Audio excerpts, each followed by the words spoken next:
Assalamualaikum warahmatullahi wabarakatuh. A'udzubillahi minasyaitonirrajim. Bismillahirrahmanirrahim. Alhamdulillahi rabbil alamin wa bihi nasta'inu ala umuri dunya waddin.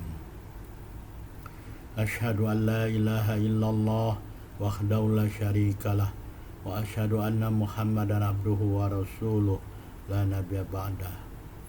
Allahumma salli ala Muhammad wa ala ali Muhammad kama shallaita ala ali Ibrahim innaka Hamidum Majid.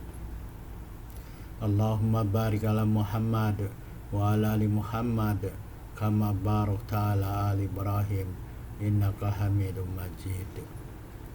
Subhanaka la ilma lana illa ma 'allamtana innaka antal alimul hakim. Rabbi syrah li sadri wa yassir li amri wahlul 'uqdatam min lisani yafqahu qawli. Amma ba'd. Dalam kesempatan ini saya mengajak dan mengingatkan diri saya sendiri, tuan puan, bapak ibu, saudara dan saudari, untuk kita saling mengingatkan atau saling berpesan dengan kebenaran yang bersumber dari Al-Quran dan As-Sunnah.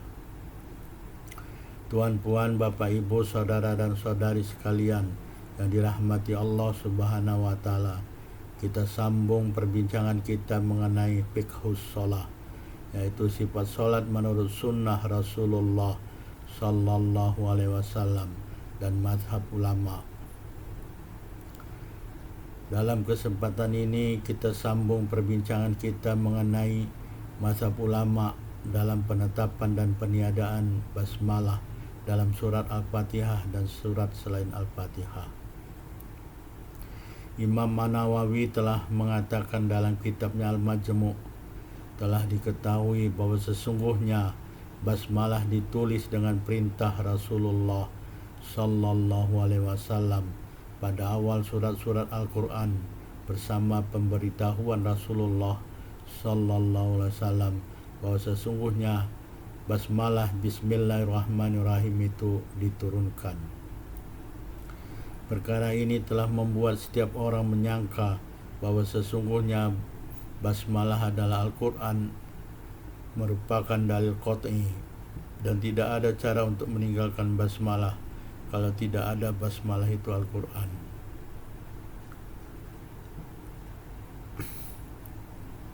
Jika ada orang yang mengatakan kalau basmalah adalah Al-Quran, sungguh Rasulullah SAW akan menjelaskannya. Imam An-Nawawi mengatakan jawaban atas perkara ini adalah bahwa sesungguhnya cukup dengan sabda Rasulullah Sallallahu Alaihi Wasallam bahwa sesungguhnya basmalah itu diturunkan, dan dengan mengimlakkan basmalah pada kitab Allah, dan dengan sesungguhnya basmalah itu ditulis di dalam mushaf Al-Quran. Sebagaimana Rasulullah SAW tidak menjelaskan ketika mengimlakkan setiap ayat yang sesungguhnya ia adalah Al-Quran. Cukup dengan mengetahui yang demikian, termasuk mendekatkan keadaan dan termasuk penjelasan dengan diturunkannya. Jika ada orang yang mengatakan bahwa perkataan Ibnu Abbas radhiyallahu anhu dalam hadis riwayat Abu Daud 788 hadis sahih yang telah disebutkan dalam bahagian pertama, yaitu la ya'rifu fasla suwar. Hadis ini telah disebutkan dalam video pertama mengenai penetapan dan peniadaan basmalah. Rasulullah SAW tidak mengetahui pemisah surat-surat, merupakan dalil atas sungguhnya basmalah adalah untuk pemisah. Imam An-Nawawi mengatakan, kami berpendapat mazhab Asy-Syafi'i bahwa tempat dalil adalah perkataan Ibnu Abbas pada hatta tunazil alaihi Bismillahirrahmanirrahim, bukan pada awal la ya'rifu fasla suwar, sehingga diturunkan atas Rasulullah SAW Bismillahirrahmanirrahim. Perkara ini memberitahukan dengan turunnya basmalah, dan keadaan ini merupakan sifat setiap ayat Al-Quran bahwa ia diturunkan kepada Rasulullah SAW. Ketentuan Allah Subhanahu wa Ta'ala adalah bahwa tidak diketahui masuk ke dalam surat yang lain kecuali dengan basmalah. Sesungguhnya basmalah Bismillahirrahmanirrahim tidaklah turun kecuali pada awal-awal surat. Imam Al-Ghazali mengatakan perkara yang dimaksud adalah penjelasan bahwa sesungguhnya perkara basmalah itu bukanlah qat'i, bahkan ia adalah sangkaan atau zon. Imam Manawi mengatakan adapun jawaban dari perkataan bahwa tidaklah Al-Quran itu tetap kecuali dengan jalan tawatur, ada dua jawaban mengenai perkara ini, yaitu jawaban pertama, sesungguhnya penetapan basmalah di dalam mushaf Al-Quran adalah dalam makna tawatur. Jawaban kedua, sesungguhnya tawatur hanya disyaratkan pada sesuatu yang tetap sebagai Al-Quran dengan jalan qat'i. Adapun sesuatu yang tetap sebagai Al-Quran dengan jalan hukum, maka cukup di dalamnya sangkaan atau adzon, sebagaimana telah dibahas terdahulu dalam bahagian yang pertama. Basmalah adalah Al-Quran dengan jalan hukum atas pendapat yang sahih dan pendapat jumhur ulama kalangan Asy-Syafi'i. Imam Manawi mengatakan adapun jawaban atas hadis Abu Hurairah qasamtus shalah, ada beberapa jawaban yang telah disebutkan oleh kalangan kami mazhab Asy-Syafi'i, yaitu jawaban pertama, sesungguhnya basmalah Bismillahirrahmanirrahim tidaklah disebut karena basmalah termasuk ke dalam dua ayat sesudahnya. Jawaban kedua, bahwa dikatakan maknanya adalah apabila seseorang hamba berhenti dalam bacanya sampai Alhamdulillahirabbil alamin, ketika itu Bismillahirrahmanirrahim adalah termasuk di dalamnya. Jawaban ketiga, bahwa dikatakan yang dibahagi adalah sesuatu yang dikhususkan terhadap Al-Fatihah dengan ayat-ayatnya yang sempurna. Adapun basmalah Bismillahirrahmanirrahim maka bukan termasuk ayat yang dikhususkan. Jawaban keempat, mungkin hadis tersebut diucapkan oleh Rasulullah Sallallahu Alaihi Wasallam sebelum turun basmalah. Sesungguhnya Rasulullah Sallallahu Alaihi Wasallam keadaannya bila turun atasnya ayat Al-Quran akan bersabda, Da'uha fi surati kada, letakkanlah basmalah dalam surat seperti ini. Jawaban kelima, sesungguhnya telah datang penyebutan basmalah Bismillahirrahmanirrahim dalam riwayat Ad-Daruqutni dan Al-Baihaqi, tetapi isnadnya dhaif. Dan Rasulullah SAW bersabda, Fa'idha qolal abdu Bismillahirrahmanirrahim yaqulullahu dzakarani abadi. Maksudnya, lalu apabila seorang hamba mengucapkan Bismillahirrahmanirrahim, Allah Subhanahu wa Ta'ala berfirman, hambaku telah menyebutku. Hadis riwayat Ad-Daruqutni jilid 1 nomor 312, Al-Baihaqi jilid 2 nomor 40. Apabila ada orang mengatakan sungguh telah ijma umat Islam atas sesungguhnya Al-Fatihah adalah 7 ayat dan ulama telah berbeza pendapat pada ayat yang ke-7. Sesiapa yang menjadikan basmalah sebagai satu ayat dari Al-Fatihah, maka ayat yang ke-7 adalah Siratal ladzina an'amta 'alaihim ghairil maghdubi 'alaihim waladdallin. Manakala sesiapa yang menafikan basmalah adalah satu ayat dari Al-Fatihah, maka ayat yang ke-6 adalah Siratal ladzina an'amta 'alaihim, dan ayat yang ke-7 adalah ghairil maghdubi 'alaihim waladdallin. Orang-orang mengatakan bahwa pendapat yang kedua adalah lebih kuat, karena sesungguhnya dengan perkara tersebut tercapai hakikat pembahagian Al-Fatihah kepada dua bagian. Dengan demikian, jadilah bagi Allah Subhanahu wa Ta'ala 3,5 ayat dan bagi hamba 3,5 ayat, dan tempat pembahagiannya adalah ayat Iyyaka na'budu wa iyyaka nasta'in. Manakala jika basmalah termasuk satu ayat dari Al-Fatihah, maka tidaklah dikira ayat yang ketujuh ghairil maghdubi alaihim waladdallin. Dengan demikian jadilah bagi Allah Subhanahu wa taala 4,5 ayat dan bagi hamba 2,5 ayat. Penjelasan ini adalah menyalip penjelasan hadis dengan pembahagian Al-Fatihah menjadi 2 bagian.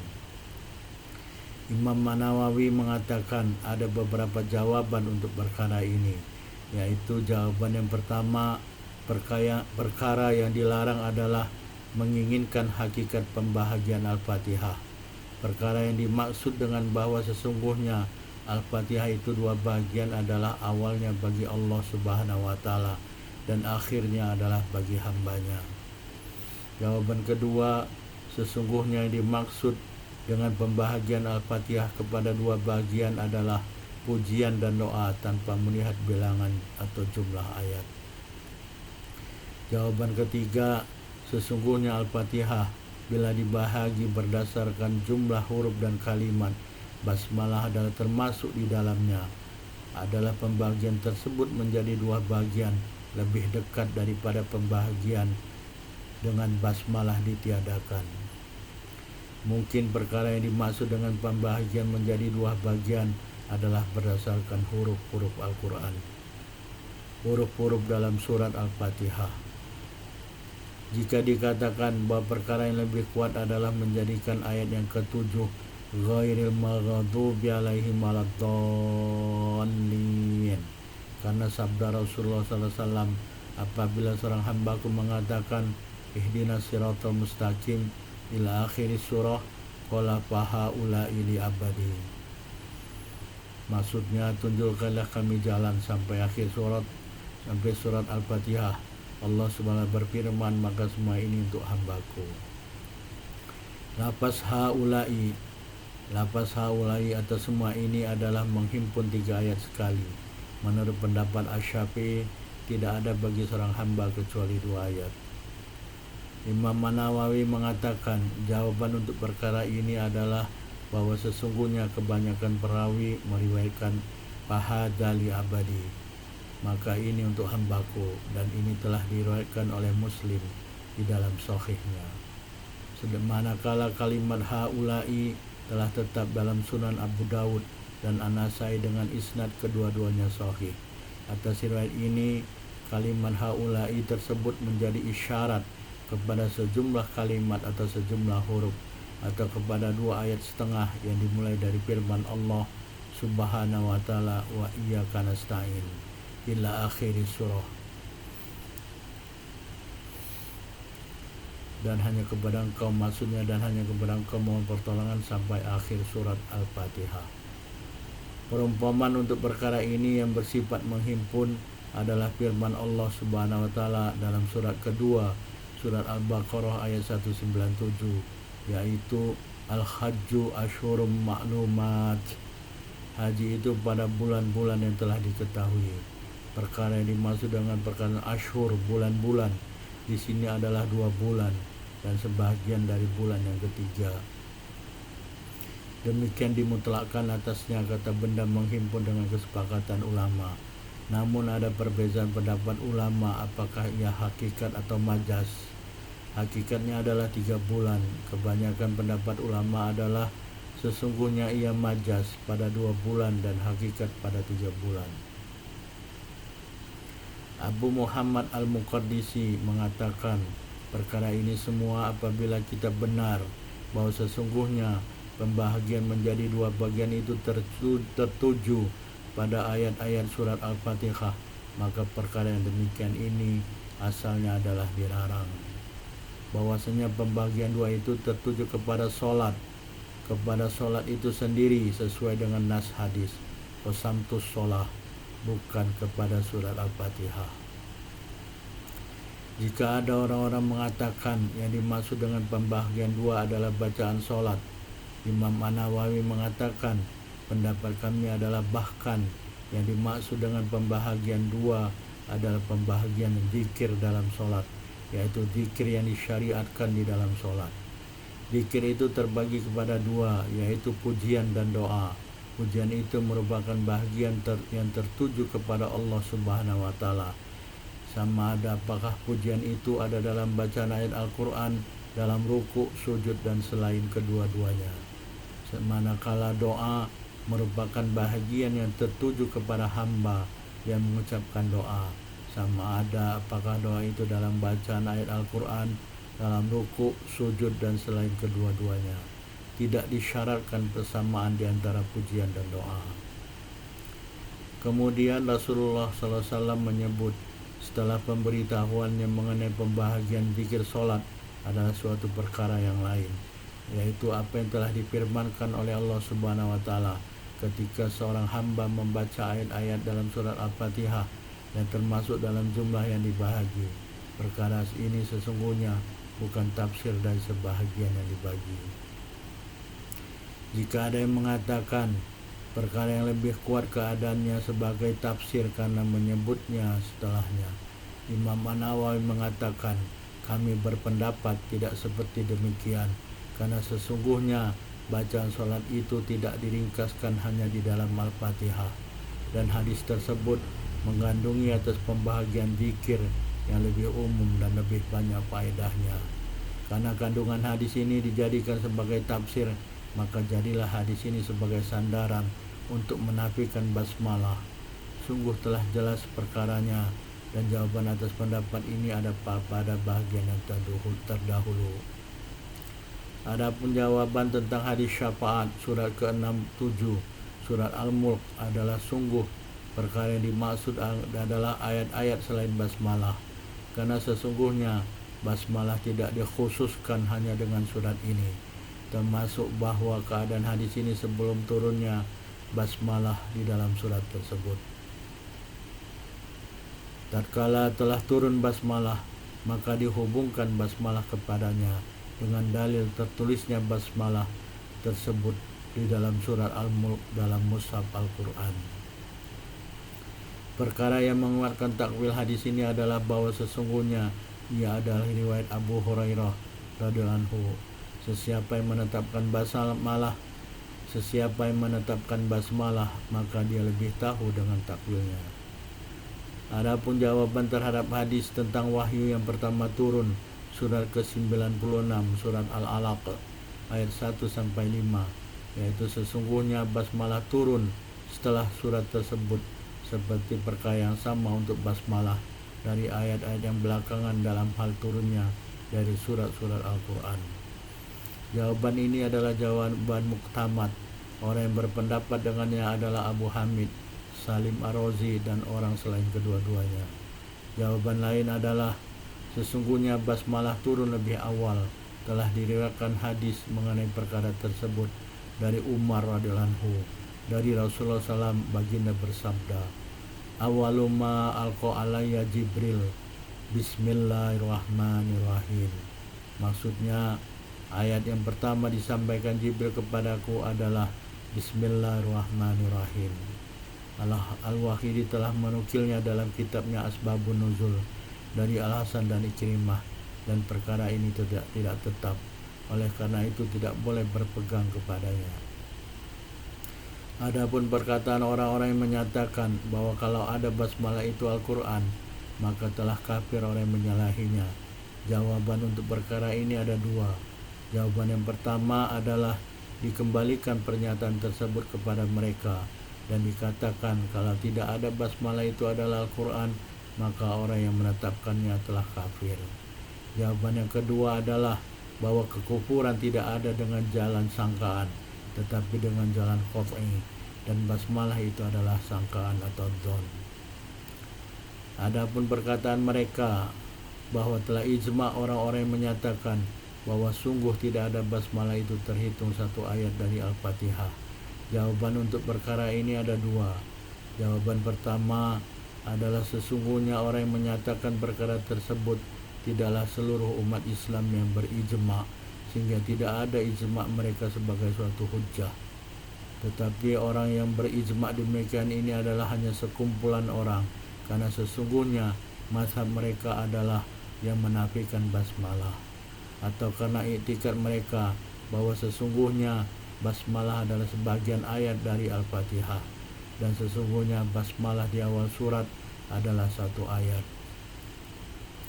Jawaban kedua adalah sesungguhnya perkara tersebut berpaling dari apa yang telah datang dari Ibnu Abbas radhiyallahu anhu dan selainnya, yaitu man tarokaha faqad taroka mi'ata wa salasa asyrata ayat. Maksudnya, sesiapa yang meninggalkan basmalah maka sungguh dia telah meninggalkan 113 ayat.